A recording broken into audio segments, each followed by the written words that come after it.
сојузник во борбата за нивелација на пензијата на пензионираните воени лица. Зашто да чекаме до буџетот 2022 година? Ајде да ги искористиме во амандманската расправа, овие инструментите кои што не ги дава деловникот, да поднесеме комисиски амандман, па да обезбедиме средства. Јас ќе се обидам да најдам ставката.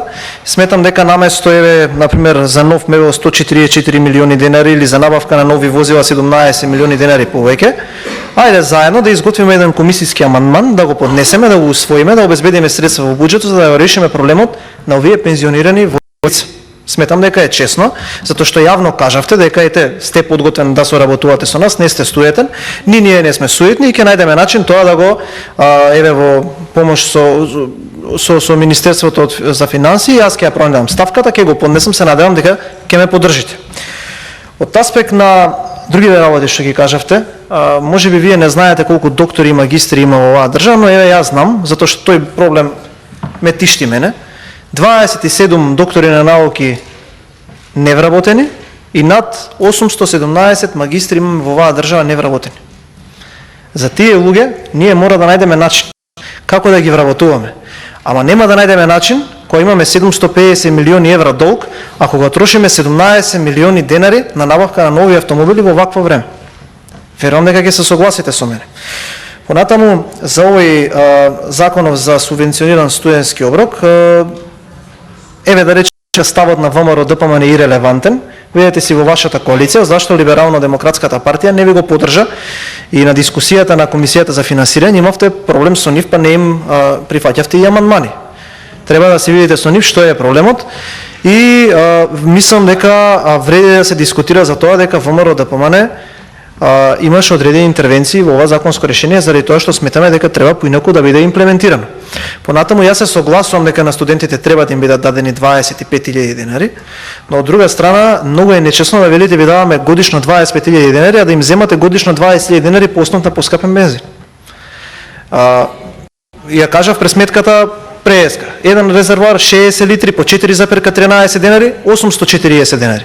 840 денари помножено по 12 е 20.000 денари. Понатаму многу е нечесно да им велите ќе ви дадеме 25.000 денари, а да им ја поскапите струјата за 7,4%, мултиплицирано 12 пати, тоа е уште една скоро просечна плата во Република Македонија. Економската логика го говори тоа. Се надам ќе се согласите со мене.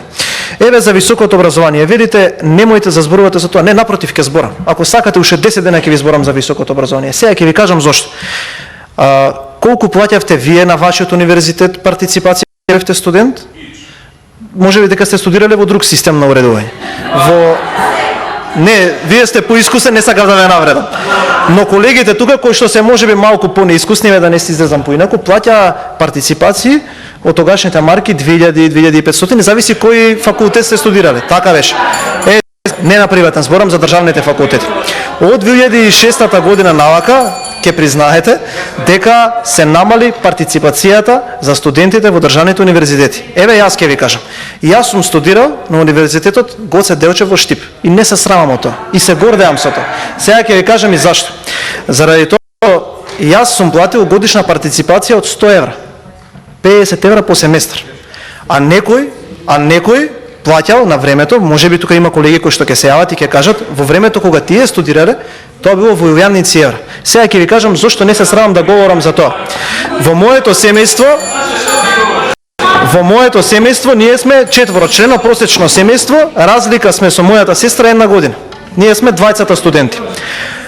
Во едно просечно македонско семејство, да речеме со 2 просечни плати, доколку партиципацијата беше како што беше уредена во времето на СДСМ, тогаш фактички родителите не може да обезбедат финансирање за школување на децата. Може ваш ви е смешно. И сега ќе ви кажам и зашто. Мене не ми е.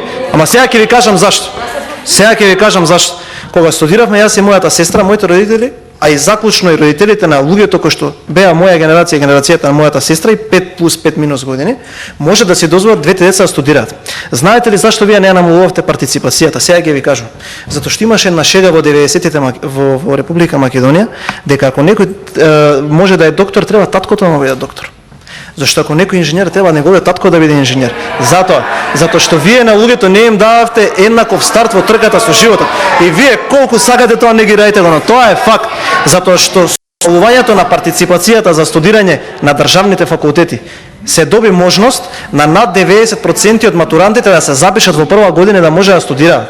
Затоа што тоа го проширува диапазонот на луѓето кои што ќе се запишат во факултет и ќе имаат еднаква можност да студираат. Не можете вие тоа да разбирате. Не очекувам вие тоа да го разберете заради тоа што за вас парите немаат никаква вредност, ниту па грижата за таквата категорија на луѓе. Сега вака. Ќе ви даваме на 2-3 минутна, би рекол, вовед во тоа како идат планирањето на градежните активности. Со оглед дека доаѓав од Министерството за транспорт, ќе ви кажам и за тунел. Што е проблемот со тунелот? Константно левата страна паѓаш. И инженерите решија дека треба таа лева страна од тунелот да биде малку зајакната со дополнително ниво на бетон или со некои други анкери. Тоа во градежништвото се вика непредвидени трошоци. Сега ќе ви објаснам еден друг пример. Вие градите автопат. Тоа е траса. Кога ќе ја пробивате трасата, можно е да се создаде заради некое невреме отклон на земја на самата траса. За вие тој отклон да го померите, чини по можеби евро од кубик.